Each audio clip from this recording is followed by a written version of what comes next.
notes to us. At one point, crypto was sort of the butt of some jokes, right? Or at the very least, a lot of skepticism. I don't know that that's entirely gone, but we're not, those conversations are fewer, certainly. I just finished 5 days going to see a bunch of investors and managers throughout Europe, throughout, a bunch of different countries. And it's really night and day.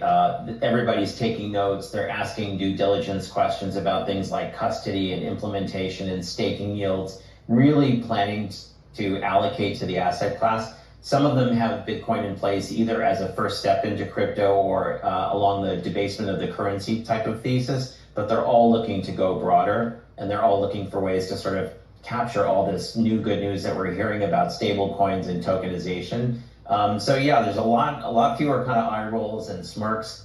There are a couple of smirks and eye rolls about the U.S. government shutdown over here in Europe, but certainly crypto is being taken very seriously, and it looks like a lot of money is about to go to work to add on to the record inflows that we've seen into ETFs over the last couple of weeks. Well, and we've also talked about this other aspect before, but what about the sort of president and his family's involvement in various crypto businesses, which certainly raised some eyebrows even amongst those in the industry? Is that bleeding over? Are you seeing sort of any skepticism about that that's affecting how the industry is viewed overall?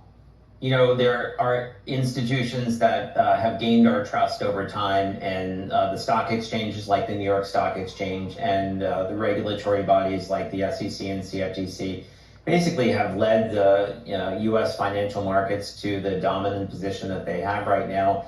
And they've all taken steps, right, to engage with digital assets, to list publicly traded companies, to propose rules, to accept rules. So I think we're looking at the real progress.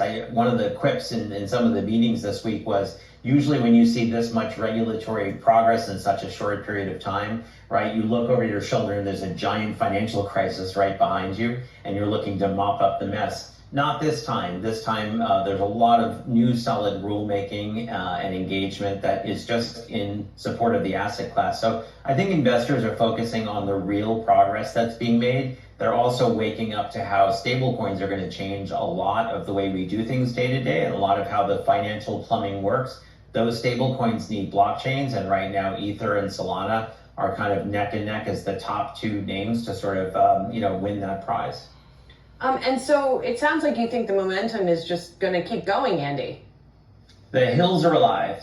When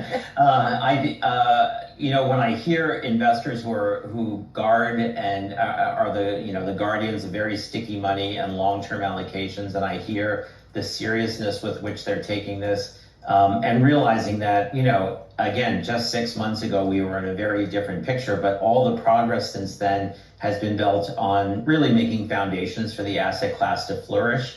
I see a lot of building being done. At the same time, Bitcoin's store of value thesis is stronger than ever, given what's going on with monetary policy in the United States.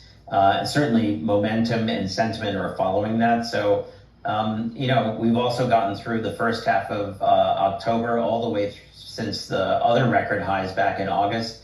Pretty smooth sailing. So if anything, volatility is kind of a little bit low, especially for Bitcoin. But I think that, medium term, the market looks stronger than ever and better supported than ever. Hey, Andy, for our viewers, can you explain the so-called debasement trade? And by the way, I feel like even us calling it the debasement trade is like me using the word fiat, right? It's like these DeFi coded words that somehow have now made our way into the parlance. I mean, and we say them as though they're not loaded words. I mean, the word debasement is obviously a loaded word, but explain for our viewers what the debasement trade is all about. I'm so glad you brought it up, Julian. Thanks for calling me out on it. I've started to use these crypto words that I, maybe that are new to me, and I'm using them like a tourist. But it was in fact like a Swiss private banker who used that word in a meeting with me, and so that's where I picked it up most recently.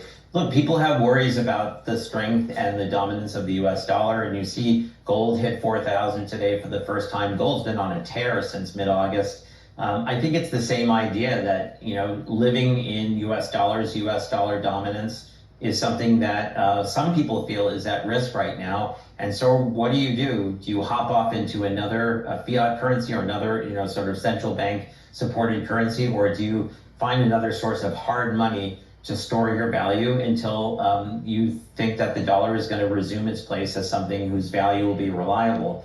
The dollar really hasn't had a year like this in my recent memory, and I think the last couple of months are raising concerns. So people are hopping into gold and hopping into Bitcoin as a way to store the value of their value, and if the dollar continues to weaken or even makes a more serious or volatile plunge, that people's value will be stored. So yeah, debasement's a pretty strong word, and maybe we shouldn't use it lightly. And I think there's a lot of talk in the press about Bitcoin being the debasement trade right now. But I just look at the price of Bitcoin, the denominator is US dollars. And if I feel dollars are going to be weaker and Bitcoin just maintains its value, the price should go up. That seems to be a common belief in the crypto buying community. Andy, it's great to see you as always. Interesting to get that intel from Europe. Thank you. Thanks, Julie. See you.